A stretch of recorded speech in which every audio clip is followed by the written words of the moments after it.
કલંગ દેદાસ આકાશે રોજ ઉતરે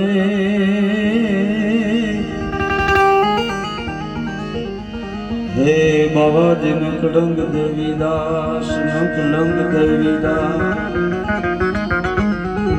એવી જેની ભક્તિની અંદર પરબની ભભક ભરી છે એવું આ આપણું અલગધામ આશ્રમ છાયા વિસ્તાર પોરબંદરની આ પવિત્ર ભૂમિ પરમ પૂજ્ય દેવ બાપુ માં દેવલમાં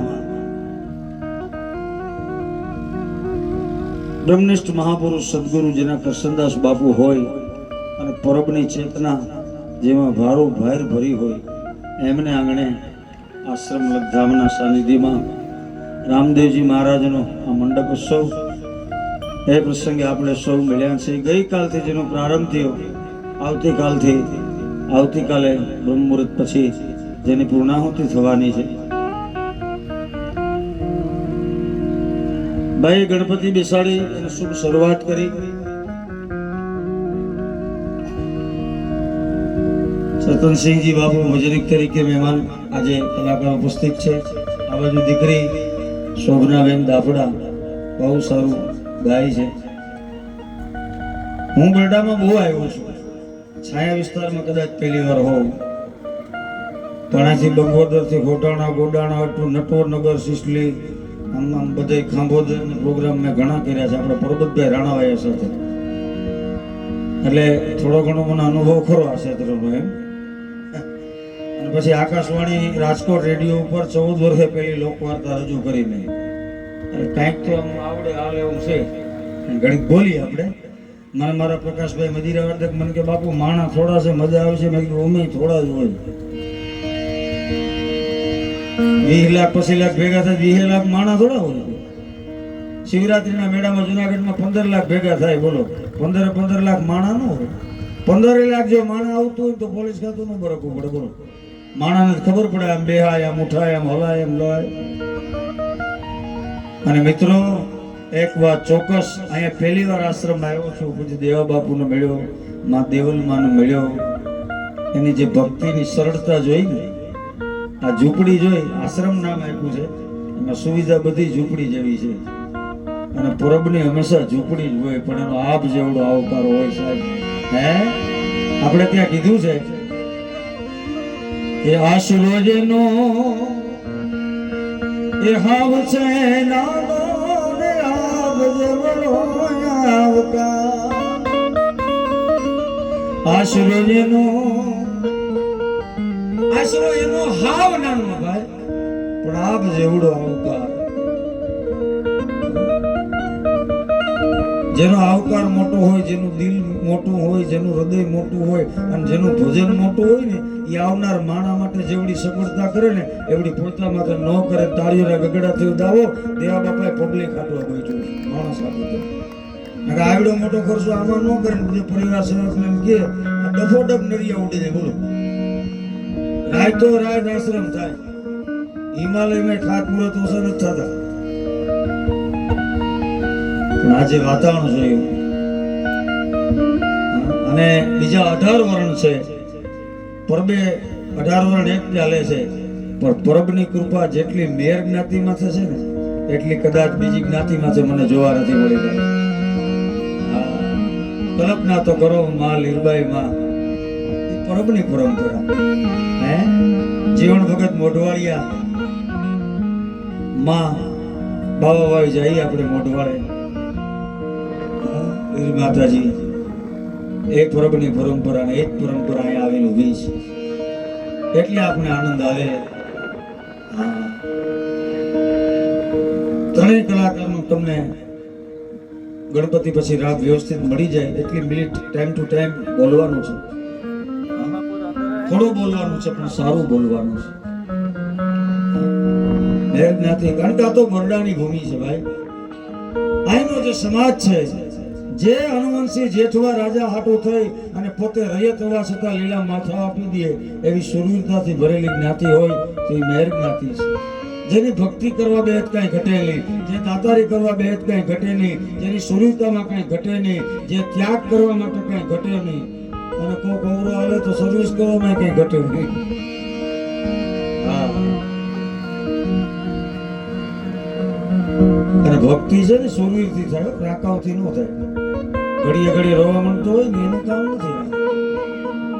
દેવા બાપુ માતાજી વિશે મેં સાંભળ્યું છે, વર્ષો છે ને વિદેશમાં અનુભવ કર્યો છે. હવે એવડી વિદેશની ધરતીમાંથી અનુભવ કર્યા પછી નહીં થયું હોય, અને વિદેશનો રૂપિયો નહીં બાંધી ગયો હોય ને તો એ પરબની ભક્તિ અહીં સુધી આવી હોય છે. રૂપિયા મળવા ઘણા પાસે સરળ છે, પણ આવે માર્ગે વપરાવાનું બહુ કઠિન છે.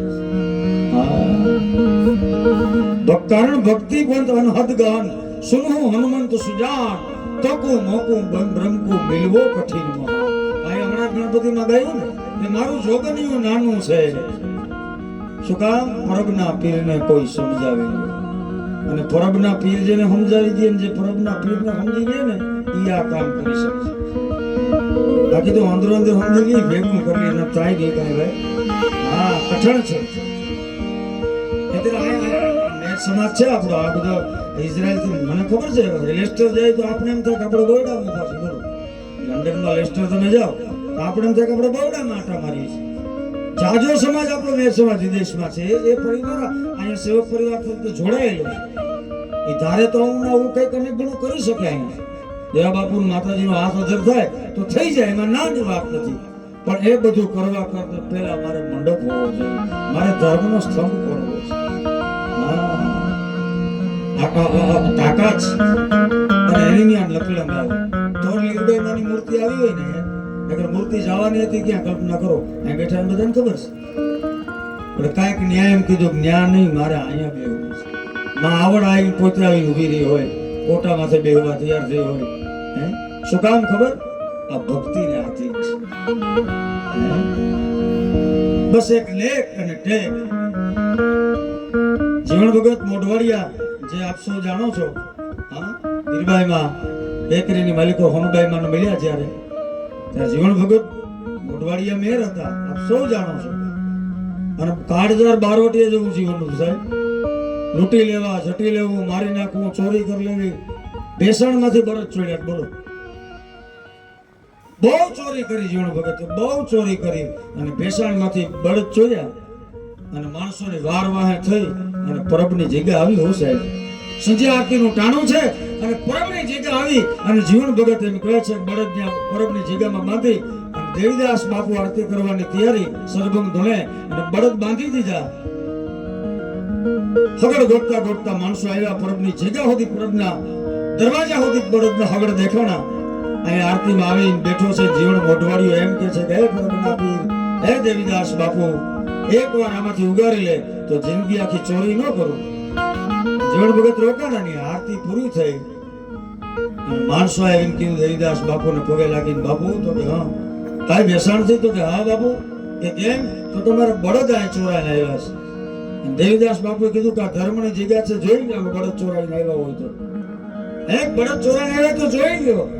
માણસો આખી જગ્યામાં આટા માર્યા. બાપુ બળદ બે બાંધ્યા છે, પણ ઈ અમારા બળદ જેવા નથી, એના તો કલર રાતા છે, અમારા તો ધોળા હતા. જીવણ ભગત વિચાર કરે છે કે ઓહો.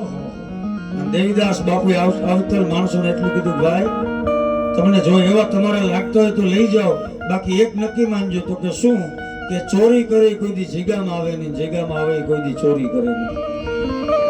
માણસો ગયા અને જીવણ મોઢવાડિયો પગમાં પડ્યો. બાપુને એટલું કીધું, બાપુ હું ધોળા બળદ ચોરી લાવ્યો હતો, મેં જ અહીં બાંધ્યા છે, પણ મને સમજાતું નથી બળદનો કલર બદલી કેમ ગયો.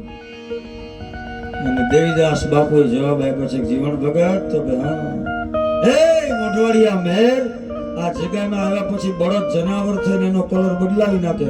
તું માણસ છો, તારો કલર નો બદલે? ભલામણ હે, તારો કલર નો બદલે? જીવણ મોઢવાડીએ કીધું, બાપુ બદલી ગયો. મિત્રો 12 વર્ષ પરબની જોડીની સેવા કરી અને રજા દીધી અને વેકરી ગામના પાદરમાંથી નીકળવું. થાવર બીજનો સમય છે. જીવણ ભગત રાતવાસો કરવા માટે વેકરીના પાદરમાં બેઠા છે. હાલીને જાય છે મોઢવાડે. માતાજી સોનબાઈ પાણી ભરી નીકળ્યા. ખરોઠિયા એકની દીકરી અજાણ્યા માણસને જોયા, ધજા હતી, બેક હતો. ભગત હાલો અમારી ઘરે. ઘરે તેડી ગયા. હું દારૂ તમને હસાવી શકું, દારૂ તો દાંત કઢાવી શકું, પણ અહીંનું વાતાવરણ, એનો પ્રસંગ એવો છે એટલે મને એમ થાય કે આ વાતાવરણ આવું ને આવું રહે ને ભજનનું, એટલે સીધી આ વાત તમારી સામે લાવ્યો છું. બહુ ધ્યાનથી સાંભળજો મિત્રો. આ જગ્યા છે ને, આ દેવા ભગત દેવલમાં કંઈક મળે તો મેળવી લેજો. આ પ્રેમ, આ લાગણી, આ ભક્તિની ભભક અહીં કંઈક મેળવવા જેવું છે. એનું વાતાવરણ કંઈક એવું છે એટલે આપને હું કહું છું. અને કહે છે થાવર બીજનો દિવસ, કલક તણીનો પાઠ મંડાણો છે, માણસો બેઠા છે, જળહળ જ્યોત જલે છે, અને ભજનની છોર ચાલુ થઈ. પણ કેવી તણી તારા નામનો રે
ભગવાનની આથરી ગવારી હાલો હાલો આથરડી શણગારો વરઘોડે ચડ્યો છે મારો વાલો.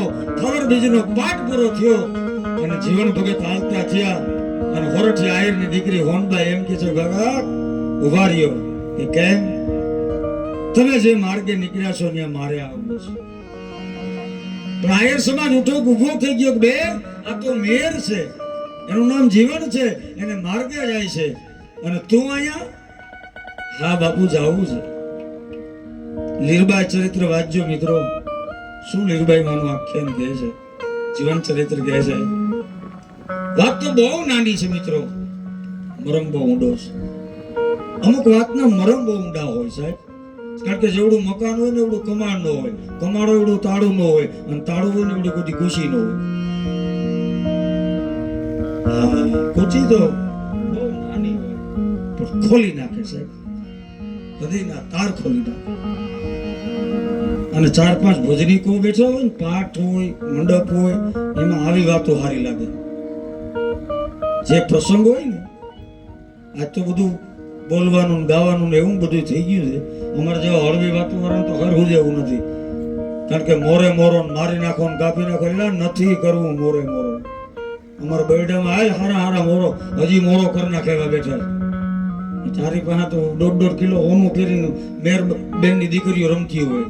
તારી પાસે ગાડી ખાને જવાનું હું ઉપાડે છે ને આવ્યો હતો.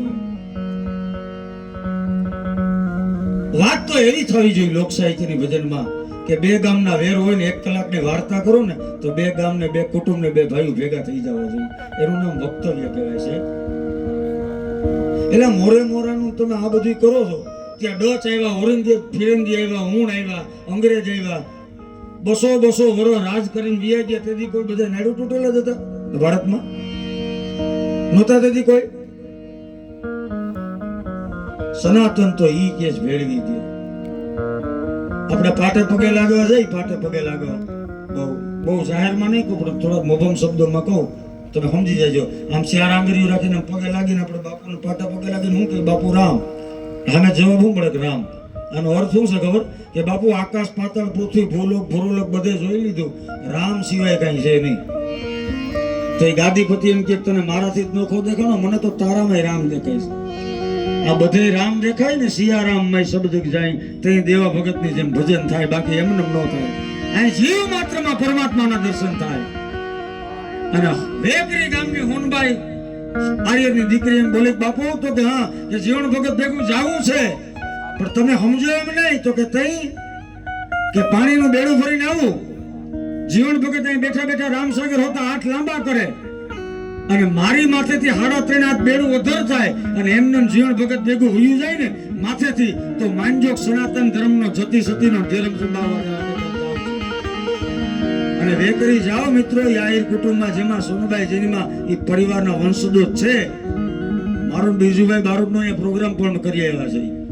જીવન ભગત મોઢવાડીએ હાથ ઊંચા કર્યા, સોનબાઈનું બેડું એને હેઠે ઉતર્યું હતું. ઈ બાવાભાઈ આવે ને અને એની દીકરી માં લીલબાઈ માં થાય. આટલું છોડવું પડે છે. ત્યાગ રેઢો નથી સાહેબ, કઠણ છે. મેં કીધું ને કે ભક્તિ પણ આનો હદગાન સુન હું હનુમંત સુદાન તકું મોકું ડુમકું મિલવો કઠિન મહાન. બહુ કઠણ છે. એકવાર ભજન ને પકડી લ્યો ને, આ વિહાવાડે જઈએ આપણે. હે શું વિજય ભગત નું ભજન છે? એ ભક્તિ વિજાત ની વારી, દ્વારિકાના દેવની ધારી, નિત નિત ઉઠીને જેને દ્વારકા જાવું જાચવા જાદવરા. રોજનું કામ હતું. વિહાવાડેથી ઘોડું ઉપડે બાગડના ધમા ધમા ધમા ધમા કરતો. દ્વારકાના ધણીના દજે ધજાના દર્શન થાય પછી જ વિજય ભગત પાછા આવીને મોઢામાં અન્ન ને પાણી નાખતા. આવી ટેક. અને ટેક કેટલા વર્ષ જલવાની ખબર? ગઢપણ આટો લઈ ગયું ત્યાં હું પછી પરમ તત્વને એમ છું કે હવે વિજાતથી થોડા નહીં થાય. એટલે એક દી ઘોડું લઈને નીકળ્યા. હિમાળે આવ્યા ને, ધજા પુગાણું નથી. હિમાળે પુગાનતા બ્રાહ્મણનું રૂપ લઈને કાળીઓ ઠાકર આડો ફરી ગયો. ભગત કીધો જાસ? દ્વારકા જાઉં છું. પણ ભૂદેવ અટાણમાં કે બાપા હું તો પોર ગયો તો નીકળ્યો છું, તું જોયો તો હામું આવ્યો. એ ભગત એક કામ કરો ને, તો કહું આ દ્વારકા નો ઉજવત ન હાલે. બીજા ભગત ભીંડા દાંત કાઢવા કરે, ગોર બાપા મારું નિયમ છે દ્વારકાધીશની ધજાના દર્શન કરું પછી અન્ને પાણી. મારી વાહે મારા અર્ધાંગના એ ગીત લઈને બેઠા છે. અને બ્રાહ્મણ આડો ફરી ગયો. એ ભગત આજ તુને ન જવા દો. કે કેમ? એની માર્ગે બારવટિયા ગયા છે. અને બીજા ભગત મીડિયા ખડ ખડ ખડ દાંત કાઢવા. અરે ગોર બાપા તું મને મેરને બીક દેખાડે. આમ જો એક હાથમાં બેર ખોસીને બીજે ખંભે જો સામગ્રી ટીંગાય છે. બેર એક હાથે ભજન કરી આગળ ને તો એક હાથે અધર્મનું રક્ષણ પણ કરી શકે, ધર્મનું રક્ષણ પણ કરી શકે. એ ગોર બાપુ આડો ફર્યો કૃષ્ણ કાળિયા ઠાકર. એક વાર બીજી વાર એ ભગત નથી જવા દેમ કરીને ઘોડાનો બધ ફરી અને કાળિયા ઠાકરે ધક્કો બ્રાહ્મણને માર્યો. રેતી માથે પડ્યો ને અને વિજાત ભગત ત્યાં ચૂક હાય હાય હાય બ્રાહ્મણને ધક્કો લાગી ગયો. મારા મેરના આય છે. ઘોડામાંથી ઉતરીને ગોર બાપાને ઊભા કરવા ગયા. પણ આમ કરીને જે આમ ઊભા કર્યા ને તા તો અધરમ મધુરમ મદનમ મધુરમ મધુરાધિપતે રકિલમ શરણમ. કાળિયો ઠાકર મળ્યો મરક મરક મરક દાંત કાઢવા. વિજાતની આંખમાંથી ધડક ધડક ધડક કેશવાળા મેરની આંખમાંથી આંગળા પડે છે. અરે મારા નાથ, મારા હાટું તું બ્રાહ્મણ છે? હા ભગત આવવું પડ્યું. કેમ? કે ભગત બહુ થોડા કર્યા. કે બાપ તારી ધજાના તારા દર્શન નો થાય હું કેમ અનપાણી લઉં? કે હવે ભગત તારે અડિયો નથી કાઢ્યું. તો કે તઈ કે તું ઘરે ભૂગ મૂળ દ્વારકાના રૂપમાં કાળિયો ઠાકર તારે આંગણે વિસાવવાના પાત્રમાં આવે છે. અરે કેવું છે આપણે આ ભક્તિ પંથ અનહદ ગહન. એટલે ભક્તિ ની જાતની ભારી